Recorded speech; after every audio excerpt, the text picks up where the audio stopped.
Estamos confiantes, meus irmãos, que o Senhor há de nos abençoar hoje aqui com a sua palavra. E eu quero ler com vocês. Antes de ler, eu quero pedir que você abra sua Bíblia em Efésios capítulo 6. Mantenha esse texto aberto, porque nós vamos ler dos versos 13 a 17. Aliás, vamos ler do 10 a 17, mais expor do 13 a 17. Eu quero contar uma experiência, guisa de introdução. Eu fui pregar na Bahia no início desse ano. E era um momento como esse, um sábado e um domingo. Eu preguei no sábado. E quando chegou no domingo, eu acho que foi isso, quando chegou no domingo, eu estava cumprimentando os irmãos na porta, junto com o pastor, como fizemos aqui ontem, como faremos, e teve um senhor que se aproximou de mim. Ele tinha um cabelo grisalho, um pouco cheio, um óculos um pouco grande, ele tinha uma aparência de um psicopata americano dos anos 70. E eu disse, bom dia. Ele disse, você está me dando bom dia, mas me esfaqueou várias vezes. Eu fiquei assustado com aquilo, eu fiquei pensando, será que ele pulou algum remédio ou alguma coisa? Não sei, se ele tem algum tipo de questão que eu não conheço. E eu disse, desculpa, não entendi. Você me esfaqueou. Eu olhei para a esposa dele e ela não estava assustada como eu fiquei. Dando um riso de canto de boca, sim, mas ainda estava muito estranho para mim aquilo. E quando ele disse, você me esfaqueou 2 vezes, eu abri o caminho para que ele passasse, porque eu não sabia lidar com aquilo, não sabia de quem que se tratava, de repente ele queria revidar a facada que eu não dei. E quando eu me mostrei preocupado, ele olhou para a esposa sorrindo e disse, ele acreditou. Eu falei, miserável. Ele estava brincando. E ele disse assim, pastor, você estava pregando ontem e a palavra penetrou como uma lâmina na minha alma várias vezes. É isso que ele queria dizer. A minha intenção hoje é que a lâmina da palavra de Deus corte a sua alma. Eu não tenho outra intenção que não seja usá-la com habilidade para que tudo aquilo que for estratégias do inferno contra o teu coração sejam na cirurgia da palavra de Deus retiradas nessa manhã. Que essa palavra que é cortante e mais cortante que espada de 2 gumes seja usada a favor do teu coração, da tua alma, da edificação da igreja, para a glória de Deus. Efésios capítulo 10, capítulo 6, verso 10. Finalmente fortalecei-vos no Senhor e na força do seu poder. Revesti-vos de toda a armadura de Deus, para que possais permanecer firmes contra as ciladas do diabo. Pois não é contra pessoas de carne e sangue que temos de lutar, mas sim contra principados e poderios, contra os príncipes deste mundo de trevas, contra os exércitos espirituais da maldade nas regiões celestiais. Por isso, tomai toda a armadura de Deus para que possais resistir no dia mau e, havendo feito tudo, permanecer firmes. Portanto, permanecei firmes, trazendo em volta da cintura a verdade e vestindo a couraça da justiça, calçando os pés com a disposição para o evangelho da paz e usando principalmente o escudo da fé, com o qual podereis apagar todos os dardos em chamas do maligno. Tomai também o capacete da salvação e a espada do Espírito, que é a palavra de Deus. Até aí. Obrigado por tua palavra, Senhor. Que o teu Espírito nos assista agora, em nome de Jesus. Amém. Começamos a falar ontem que nós estamos em uma guerra. E esta guerra se dá pelo fato de que o inimigo de Deus entrou na humanidade com estratégias de fazer com que a mente humana fosse levada para um cativeiro, num sequestro. E nós vimos ontem, a título de exemplo, alguma similaridade com aquele filme, O Quarto de Jack, onde um menino nasce num cativeiro porque a mãe fora levada ao cativeiro e ficou 7 anos, e 6 desses anos, um menino chamado Jack cresceu dentro desse container até que a mãe bola um plano e eles conseguem sair de lá. E da metade do filme em diante é a saga de como este menino e esta mãe, principalmente ele, que viveu a vida inteira num container, como é que ele agora sobrevive em liberdade. Ele tinha que aprender a ser livre, porque tudo que ele conhecia era do cativeiro. E nós vimos que quando Satanás entrou no Éden, Satanás não entrou com armas, não entrou com canhões, ele entrou com palavras, com conceitos. E ele foi mudar um pressuposto lá. Deus é verdadeiro. Ele quis trocar este pressuposto para Deus é mentiroso. Não foi assim que Deus disse? Certamente o que ele disse não é verdade. Certamente não morrereis. Naquele momento, o pressuposto de que Deus era todo verdade, que Deus é veraz, que Deus é fiel, foi posto por terra. Principalmente no momento em que Eva toma do fruto, morde, engole e não cai para trás. Não morri. Adão, dá uma olhada, come também. E ele come. Mas aí as faturas começaram a chegar. Primeiro, medo de Deus e vergonha um do outro. Adão, onde estás? É a primeira pergunta de Deus ao homem na humanidade. Porque antes disso não tinha pergunta, porque num mundo perfeito não tem dúvidas, e se não tem dúvida, não tem pergunta. A dúvida está agora alojada, e os amigos de Deus agora estão mancomunados com o inimigo de Deus. E houve uma promessa: desfarei esta amizade. E a palavra de Deus em Gênesis capítulo 3 é: porém inimizade entre vocês. Ou seja, eu vou desfazer a amizade de Satanás com a humanidade. Ele então promete um descendente. Esse descendente nós sabemos que é Cristo Jesus, o Senhor.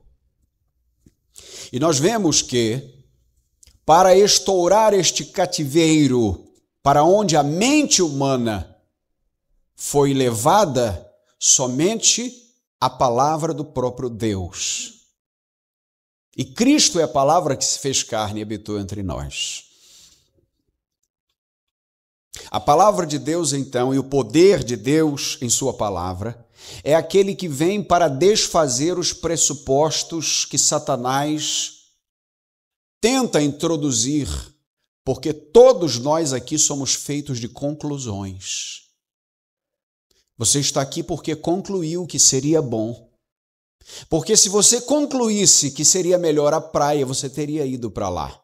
Mas por ter concluído que hoje é dia do Senhor e este lugar é o ambiente onde você pode receber a palavra, então você veio para cá. Mas quando as nossas conclusões, elas têm como base pressupostos que Satanás colocou como fundamento, então a nossa mente vai vagando para longe de Deus. E quando nós estamos aqui hoje, num dia como hoje, seja eu, seja o pastor Ricardo, ou qualquer outro pastor que pregue a palavra fielmente, o nosso papel é resgatar, pelo poder da palavra de Deus, a sua mente para onde ela voou durante a semana. É tirar o lixo que Satanás colocou nas suas percepções e clarear mais uma vez a tua visão.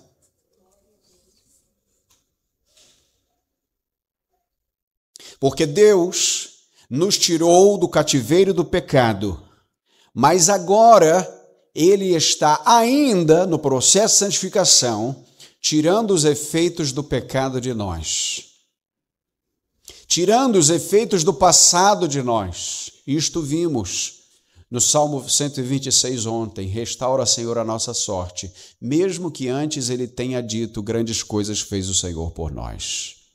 Portanto, somos este híbrido de já é e ainda não, porque o reino de Deus já é, mas ainda não. Já chegou, mas vai chegar. Fomos salvos e estamos sendo. Estamos assentados nas regiões celestiais em Cristo Jesus, mas ainda nos sentaremos. Veja que coisa linda. O fato, então, é que o Senhor nos tirou do cativeiro. E não pense que o fato de Satanás ter perdido a sua alma para o inferno, ele não vai lutar pela sua mente. E é disso que estamos falando aqui. O Evangelho resgata a nossa mente das investidas de Satanás. E quanto à família, não há outra instituição entre família e igreja que sejam mais atacadas pelas ideologias do inferno e do diabo nos dias de hoje. E são essas ideologias que nos fazem achar normal aquilo que Deus disse que é errado, é que a palavra de Deus vai desconstruindo. Porque nós vimos ontem, meu irmão e minha irmã, o que está escrito em 2 Coríntios capítulo 10, a partir do versículo 3, quando Paulo vai dizer: embora como seres humanos nós não lutamos segundo os padrões humanos. Então ele está informando, estamos numa luta, mas não é uma luta nos padrões humanos. As nossas armas não são humanas, Paulo vai dizer, mas poderosas em Deus para destruir fortalezas. As fortalezas que o diabo e o mundo fazem na nossa mente, enclausurando a nossa mente, tornando trevas a mente humana. E veja o que diz Paulo no verso 5: destruímos raciocínios, imaginações, mentalidades, maneiras de pensar, conceitos, pressupostos. Isso é raciocínio.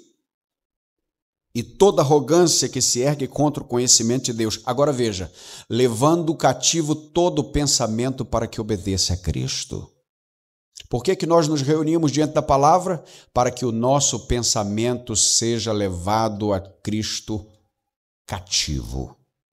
Porque você só tem duas maneiras de estar cativo: ou com o pecado ou com Cristo. Ou no mundo ou diante da presença de Deus.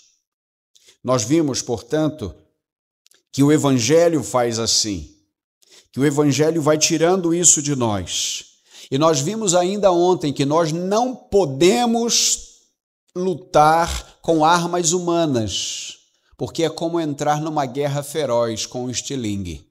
Se não forem as armas espirituais poderosas em Deus para destruir fortalezas, nós vamos nos cansar e morrer nessa batalha.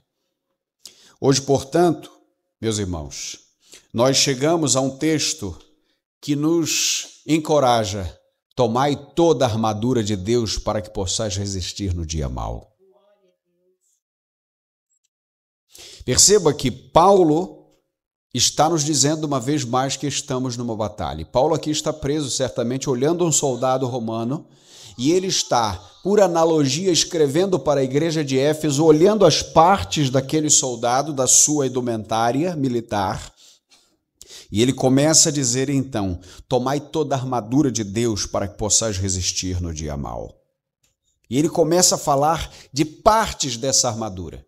Mas o que eu quero dizer hoje é que na maioria das vezes, pelo fato da força da imagem, nós nos ligamos muito mais no cinturão, na couraça, nos calçados, no escudo, no capacete e na espada. Não é verdade? Mas nem sempre nós estamos ligados de que o cinturão é a verdade, que a couraça é a justiça, ou seja, dizer das coisas aquilo que elas são, a verdade, e dar a cada um o que é devido, isso é justiça. E nem sempre sabemos ou nos atentamos que os calçados dos pés, isto é o evangelho, veja, e que o escudo é o escudo da fé, e que o capacete é da salvação, e a espada é a palavra de Deus. Então, ao invés de dizermos hoje cinturão, couraça, calçados, escudo, capacete, espada, ouça como isto soa mais profundo. Verdade, justiça, evangelho, fé, salvação, palavra de Deus. O que Paulo está dizendo é: você precisa estar impregnado dessas coisas, tomado e protegido dessas coisas, tal como um soldado está protegido na batalha com a sua armadura. Não se ligue tanto nas imagens, mas na verdade que essas imagens carregam. E veja, tudo isso, todas essas armaduras, ou essas partes da armadura, tudo isso é de defesa, mas tem uma arma que é de ataque, a espada do Espírito. Tudo te defende, mas com a espada do Espírito nós podemos atacar. E não ignore que todas essas coisas vêm de Deus, porque a verdade, toda a verdade de quem, gente? É de Deus. A verdade vem de Deus. A justiça que é imputada a nós vem de Deus, o nome disso é justificação.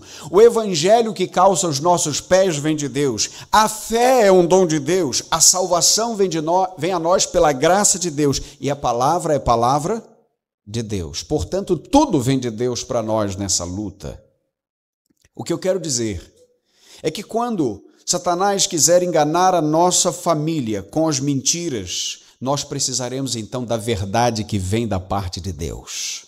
Quando nós formos acusados pelo inimigo, porque ele é o acusador, nós vamos precisar então recorrer à justiça que vem de Deus. Está aqui a justiça.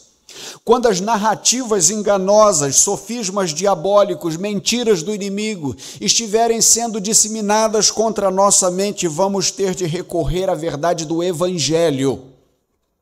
Quando a nossa confiança no caráter de Deus for atacada, veja, nós precisaremos pedir fé em Deus. Quando nos sentirmos perdidos, nós vamos precisar de lembrar da grande salvação. Agora, quando nós tivermos de atacar o forte do inimigo, precisaremos da palavra de Deus. Porque as nossas armas, embora vivendo como seres humanos, não são armas humanas, mas são poderosas em Deus para destruir fortalezas. O crente não é aquele que vive se defendendo de Satanás. O crente é aquele que está na vanguarda do ataque com a espada do Espírito. Assim diz o Senhor. Portanto, veja, há uma primeira questão aqui importante. Família, pais, cônjuges. Nós precisamos proteger a mente da nossa casa, dos nossos filhos, dos cônjuges, cada um do seu cônjuge, porque a mente é o campo de batalha. É a sala de controle. As percepções que nós temos, os pressupostos que carregamos, como vimos ontem, precisam ser protegidos, cuidados e guardados. Pais, armem seus filhos com a espada, com a palavra da verdade. Ensine-os textos bíblicos. Leia todos os dias a palavra de Deus para eles. Pastor, você não sabe como é o meu dia, como é a minha agenda. Não preciso saber.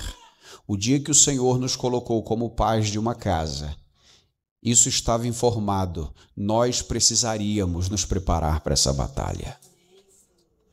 Os filhos não estão atrapalhando a nossa missão, eles são a nossa missão. A família não atrapalha os meus planos passam pela família para abençoar outras pessoas. Veja, nós precisamos armar a nossa casa com a espada do Espírito. E eu quero dizer nessa manhã, portanto, como usar essa palavra de Deus, visto que ontem nós vimos por que não usar as armas humanas. Por que nós devemos usar a arma ou as armas espirituais poderosas em Deus para destruir fortalezas? Hoje, então, nós vamos mergulhar um pouco sobre como usar esta palavra ou esta arma. Em primeiro lugar, use com habilidade. Use com habilidade. Você lembra que Jesus estava no deserto e apareceu uma visita, a mesma visita que teve no Éden? A diferença é que o Éden é o jardim e Jesus está no deserto. E naquele momento, Satanás teve três ações de tentação. E a primeira delas é oferecer pão. Que problema tem oferecer pão a quem tem fome? Não parece tão justo? Parece de um ser preocupado? Satanás, ele sabe que ele tem um raio limitado e deve ser preciso. Então ele vai oferecer pão só a quem tem fome. Descanso só a quem está cansado. Se és filho de Deus, manda que essas pedras se transformem em pães. Mas a primeira tentação não é o pão. A primeira tentação é a identidade. Se és. Você não é? E se você é, então prove. Com que Jesus defende e com que Jesus ataca? Deuteronômio capítulo 8, versículo 3, Jesus disse: nem só de pão viverá o homem, mas de toda palavra que sai da boca de Deus. Jesus usou a palavra contra o diabo. Ele vai lá no Velho Testamento e arranca a lâmina e desfere o golpe. Mas então, Satanás, entendendo qual é a maneira, diz o seguinte: eu preciso agora articular melhor. E ele recorre à própria palavra. Ei! Ele diz: se és o filho de Deus, lá em cima, lança-te daqui abaixo, por quê? Aí ele começa a citar o Salmo 91, verso 11. Ele dará ordem a seus anjos a seu respeito para que não tropecem em alguma pedra. Ele, veja só, quem está falando isso aqui é o diabo está citando a Bíblia. Então citar a Bíblia não significa vir da parte de Deus, tudo bem? Tiago não diz: crês que há um só Deus, fazes bem porque até os demônios creem e estremecem? Então, os demônios creem em Deus, eles não são salvos, mas creem no sentido de saber muito bem quem é Deus. Eles conhecem a Bíblia porque ele está citando aqui. É só que ele faz da palavra de Deus um pretexto para o erro, como fez no Éden.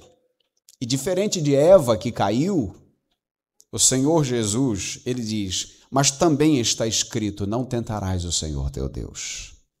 Sabe qual é a maneira que você tem de lidar com a estratégia mais refinada do diabo, que é a estratégia de citar a própria palavra de Deus contra Deus, fazendo você achar que é Deus? É o fato de você conhecer a palavra de Deus e ter habilidade na palavra de Deus e dizer: mas também está escrito. Quando Jesus diz também está escrito, ele está dizendo: a palavra de Deus não pode se contradizer. E se a palavra de Deus está dizendo isso, significa que você está interpretando errado. Ei, nós precisamos ter habilidade na palavra de Deus. E não venha me dizer que você diz: ah, pastor, mas eu tenho tanta dificuldade. Meu irmão, um pedreiro com habilidade, com uma colher, ele faz uma obra extraordinária e maravilhosa. Faz ou não faz? Isso não é uma capacidade? Sim.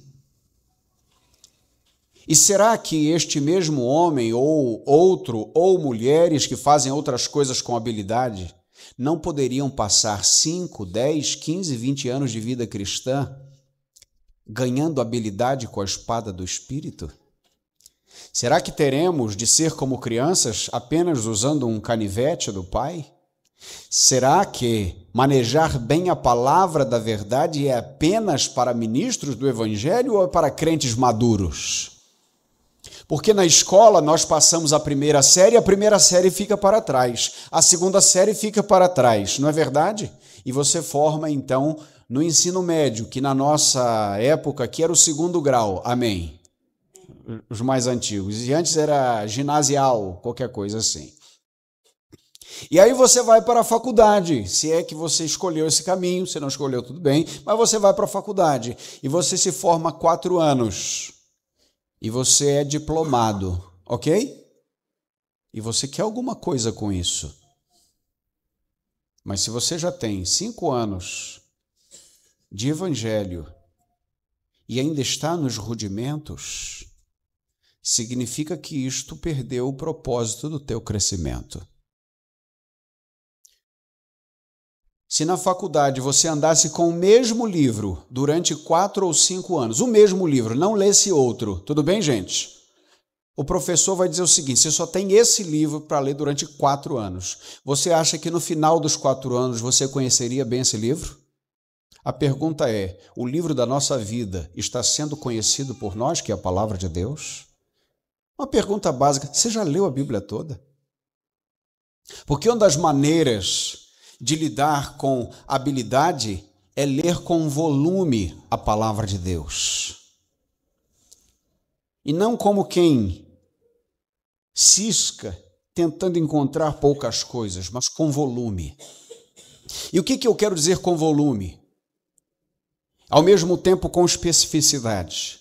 Imagine que eu vá daqui para Muriaé e eu estou dirigindo. Uma viagem vai de um ponto a outro, não é isso? Eu estou vendo a paisagem.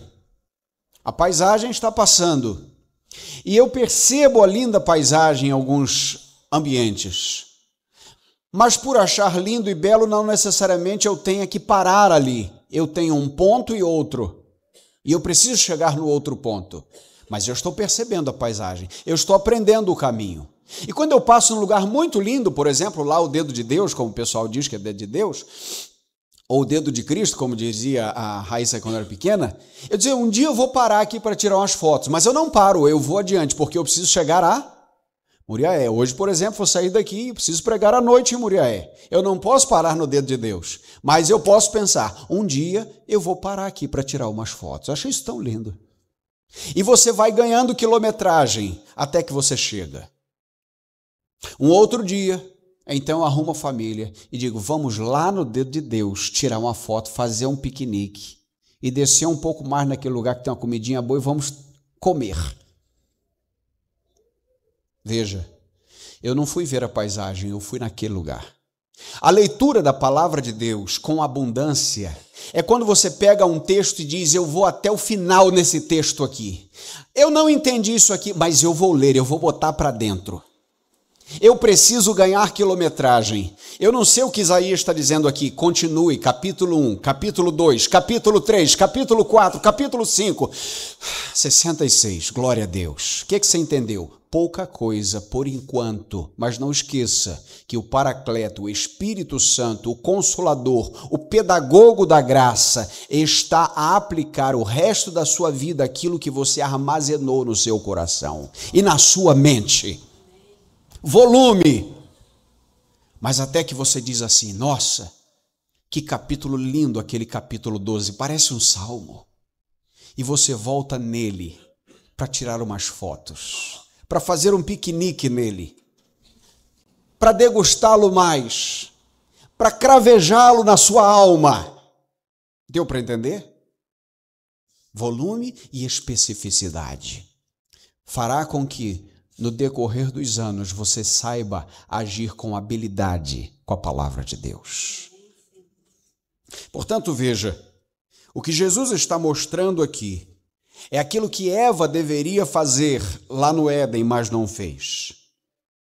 Meu irmão, minha irmã, a mente de um cristão, a mente de uma família cristã, ouça, deve estar povoada por histórias da palavra de Deus. Nós estamos cercados de narrativas. A primeira narrativa deve ser a palavra de Deus, porque não é uma qualquer. É a mensagem da nossa vida. Nosso Senhor Jesus Cristo, no seu ministério terreno, sempre contava histórias com muitas palavras e imagens do cotidiano. Coisas como candeia, varrer a casa, tesouro. Ele discipulava a mente dos seus seguidores. Pais, discipulem a mente dos seus seguidores. Maridos, discipulem a mente de vossas esposas. Mães, discipulem a casa. Contem as histórias da grande história da redenção. Não permita que a mente de cada um dentro de casa tenha mais volume de coisas do mundo do que coisas da graça. É isto que o Shema, em Deuteronômio capítulo 6, vai dizer: ouve, ó Israel, a um só Deus, a um único Senhor. E ele começa a dizer, quando você entrar, quando você sair, quando você se sentar, quando você se deitar, vá contando para os seus filhos. E eu me lembro, pastor Ricardo, que eu era criança aqui em Nova Iguaçu. Eu sou iguaçuano, vocês devem saber.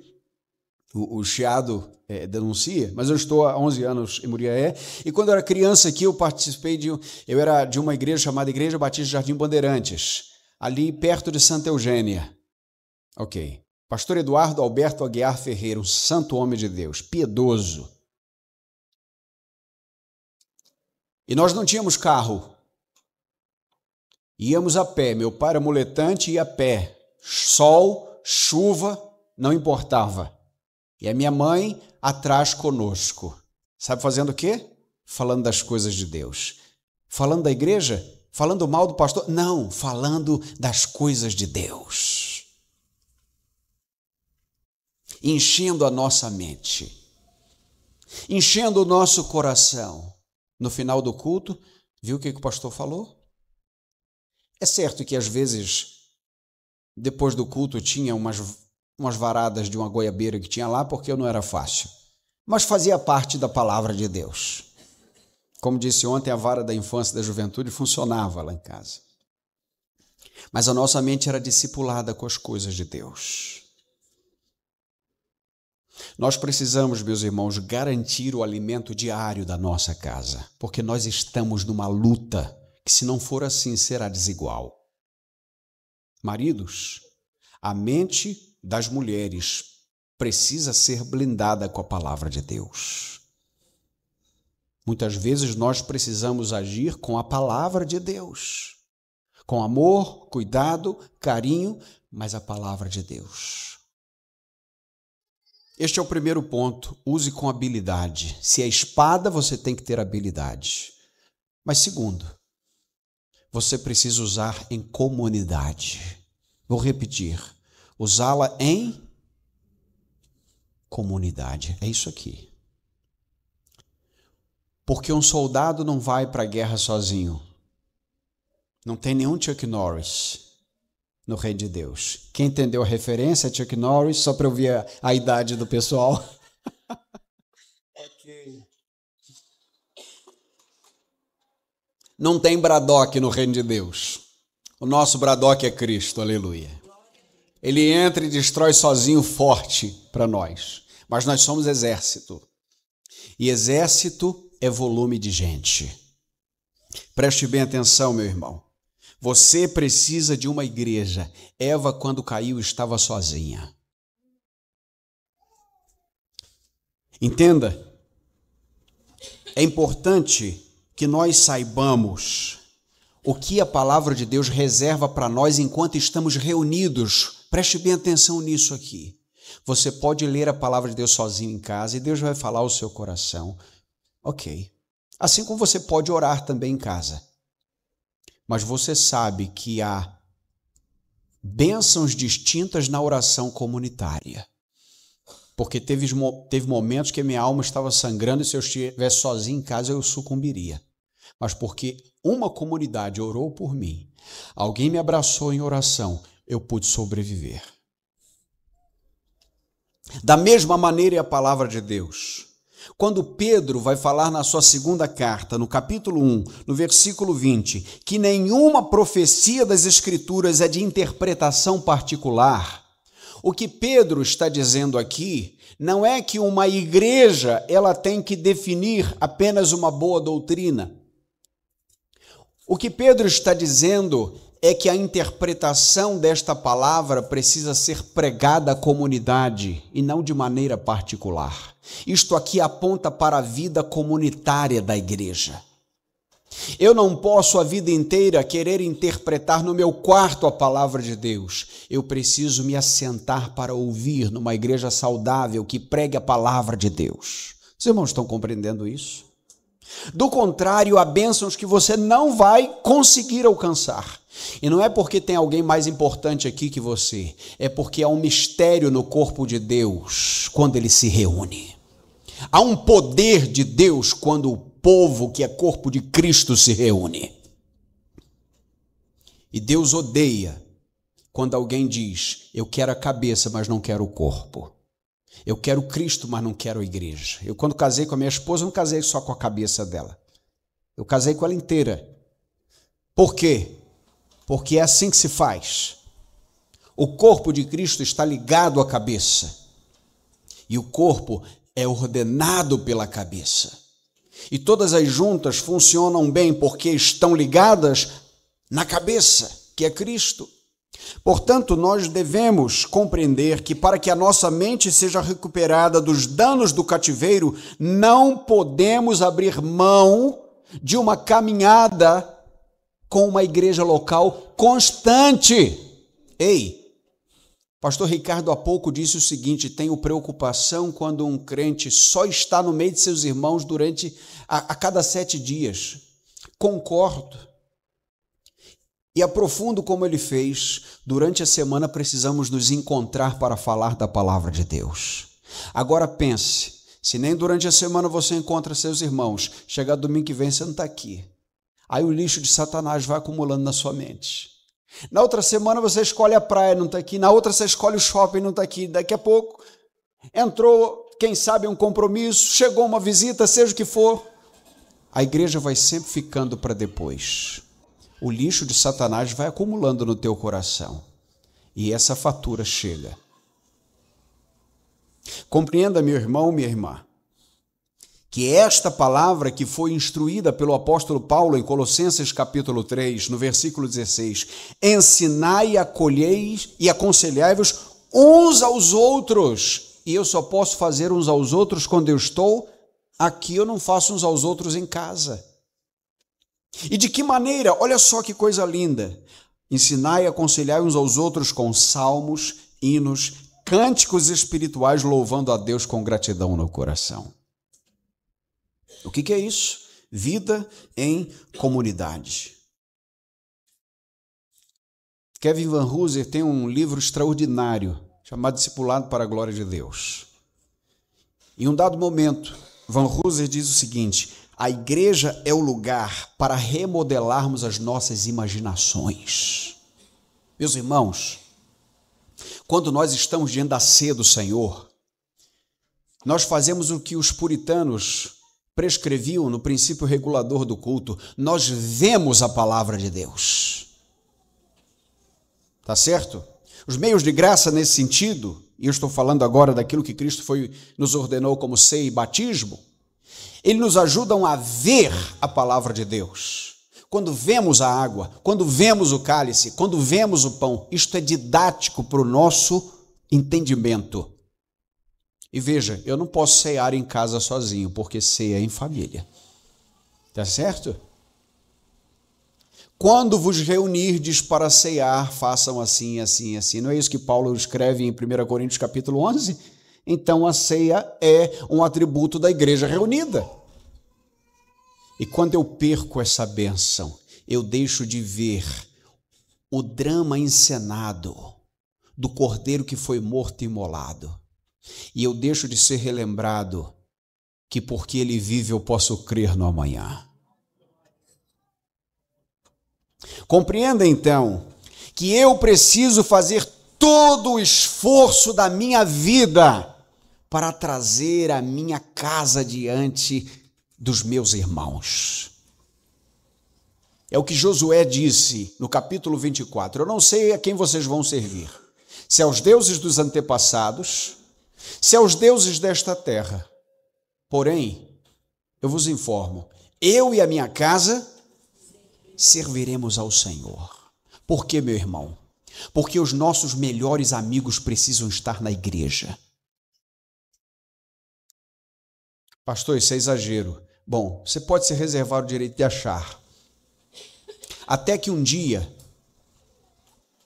abata sobre nós uma perseguição,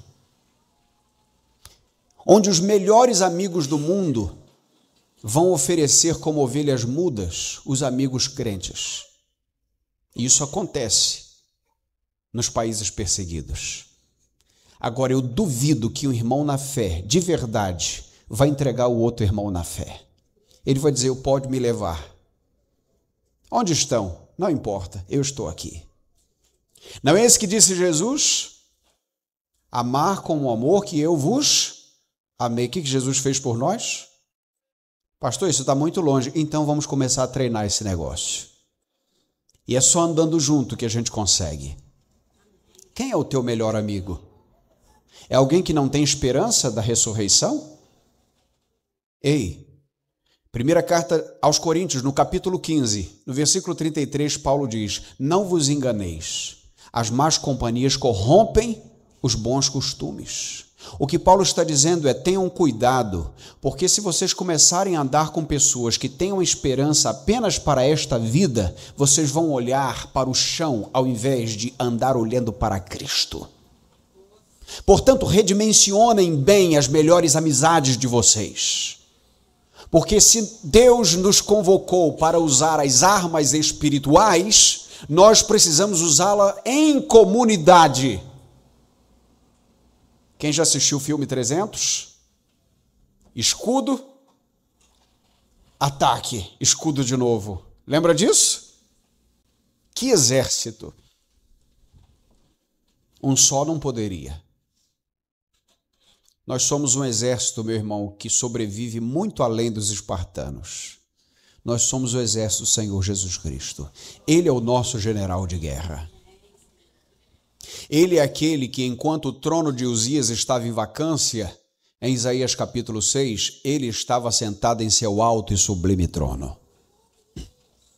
E os serafins cantam sobre ele, Santo, Santo, Santo, é o Senhor dos exércitos. Toda a terra está cheia da sua glória. Por que Senhor dos exércitos? Por que Yahvé Tsabaô naquele momento? Porque Uzias não era só o rei, mas era o general de guerra de seu povo, ele estava morto. Mas Isaías olha para o trono da graça, e está lá o Cristo assentado em seu alto e sublime trono. E ele diz, este santo, santo, santo é o Senhor dos exércitos. Não somente o exército celestial, não somente o exército das luzes, da luz, do sol e das estrelas, não somente o exército dos animais, mas os exércitos também dos homens, e este exército é a igreja do Senhor Jesus Cristo. Estes são os exércitos de Deus. Portanto, nós precisamos estar enfileirados. Meu irmão, no dia mal não importa o quanto você ganha, mas quem está do teu lado. Porque se você tem um melhor amigo que não tem esperança da glória, ele não vai saber consolar a tua dor. Mas o crente mínimo que chegou ontem no evangelho, ele pode dizer, eu não sei o que você está passando, mas eu vou orar ao nosso Deus por você. Você pode ter amigos no mundo? Pode. Não oro para que os tires do mundo, mas os livres do mal. Sim. Mas os seus melhores amigos precisam ser amigos de Jesus. Pense nisso. Pastor, não tem amigos na igreja? Comece a fazer. Seus filhos precisam ter amigos na igreja. E eu sei o quanto é difícil o drama da adolescência, muitas vezes das crianças. Eu sei que chegar às vezes num ambiente com mais pessoas é verdade. Mas veja, nós não tiramos a revelia de uma boa escola apenas porque eles dizem, eu não quero ir mais. Você vai sim. No hospital, a criança doente diz, eu quero ir para casa. Tudo bem, filho, mas eu não posso te tirar daqui. O meu filho queria ter viajado conosco. Não, filho, você está trabalhando, você precisa trabalhar. E na igreja? Filho, lá é nossa casa. Lá é nossa família. Não fale mal da igreja na sua casa, na sua mesa. Só fale coisas boas no seu lar. Quanto a Cristo, quanto à igreja, quanto ao corpo de Cristo. Discipule. Ouça o seu pastor em comunidade. O livro de Eclesiastes, capítulo 12, versículo 1 vai dizer: as palavras dos sábios são como aguilhões, e as palavras reunidas dos mestres, dadas por um único pastor, são como pregos bem fixados. Dadas por um único pastor. Diante disso, meu irmão, minha irmã, eu quero concluir com algumas aplicações importantes. Família, marido, esposa, filhos, pais, precisamos confiar na palavra de Deus. Precisamos confiar no poder da palavra de Deus. Essa espada que está em nossas mãos. E é razoável, meu irmão, minha irmã, que eu esteja pregando hoje aqui e que a minha expectativa é que esta palavra de Deus atravesse a sua alma, porque ela é mais cortante do que a espada de dois gumes. É importante que vocês saibam também que a minha expectativa e de todo pregador é que esta palavra ilumine o teu coração nas trevas de cada dia que vão se avizinhando, porque nós sabemos que a palavra de Deus, além de espada, também é luz. Salmos 119, versículo 105. Lâmpada para os meus pés é a tua palavra e luz para o meu caminho. Mas é importante também entender que a palavra de Deus é fogo e martelo. Jeremias capítulo 23, versículo 29 vai dizer: não é a minha palavra como fogo, diz o Senhor, e como o martelo que esmaga a rocha. Portanto, é importante que saibamos que enquanto a palavra de Deus está sendo pregada, o fogo que essa palavra vai consumindo tudo aquilo contra Deus, mas vai depurando aquilo que é de Deus da nossa vida. E este martelo que esmiuça a penha vai então batendo em nossas percepções, em nossa consciência, até que nos molde à semelhança de Jesus Cristo. É razoável que você esteja ouvindo a palavra também, considere que a palavra é semente. Jesus disse em Lucas capítulo 8, versículo 11, naquela parábola, a semente é a palavra de Deus. E quem sabe, talvez você tenha dito para o seu próprio coração: eu não entendi algumas coisas hoje. No momento em que você precisar, o Espírito Santo vai esclarecer ao seu coração. Armazene a palavra de Deus como boa semente em solo fértil. A palavra de Deus é alimento, por isso Jesus disse: nem só de pão vive o homem, mas de toda a palavra que sai da boca de Deus. O salmista no Salmo 19, verso 10, vai dizer que ele é mais doce que o mel que goteja dos favos. O apóstolo Pedro, na primeira carta, no capítulo 2, no verso 2, vai dizer que nós devemos desejar o leite espiritual. A palavra de Deus, meu irmão, minha irmã, é tudo isso: é espada, é luz, é fogo, martelo, semente e alimento. Portanto, nós devemos recorrer à palavra de Deus como igreja e como família. Os irmãos estão hoje num templo maravilhoso, confortável, climatizado, louvado seja o nome do Senhor. Mas os irmãos sempre foram a mesma igreja de Jesus Cristo, seja em lugares menos confortáveis ou mais confortáveis que possam haver algum dia. A igreja de Jesus Cristo, ela é a igreja de Jesus Cristo, apesar de qualquer coisa ao nosso redor. E a nossa família deve ser agregada à Igreja de Jesus Cristo. E nós sabemos que nós estamos numa luta de significados, nós estamos numa luta de interpretações de ideias, nós estamos numa luta de raciocínios, nós estamos numa luta de substituição de pressupostos, nós estamos numa luta de narrativas. É a palavra de Deus que vai garantir que tenhamos raciocínios intactos com a palavra, alinhados com o Senhor. É a palavra de Deus que será a espada para tirar de nós aquilo que o diabo plantou em nossas percepções para construir aquilo que Deus deseja construir. Que Deus nos abençoe nessa manhã. E a minha palavra final às famílias é: recorramos à santa e bendita palavra de Deus, para que nós tenhamos uma mente saudável, para que os nossos sentimentos e os nossos pensamentos, conforme Paulo fala aos Filipenses no capítulo 4, estejam guardados em Cristo Jesus.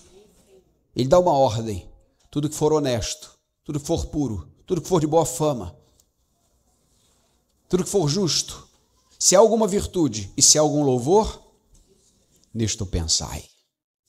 Troque pensamentos antigos por pensamentos do alto. Troque maneiras antigas de pensar sobre algo por maneiras bíblicas de pensar sobre este algo. E que a palavra de Deus permaneça com o seu impacto em nosso coração. Obrigado, Senhor, pela tua palavra. Te louvamos em nome de Jesus. Amém, Senhor.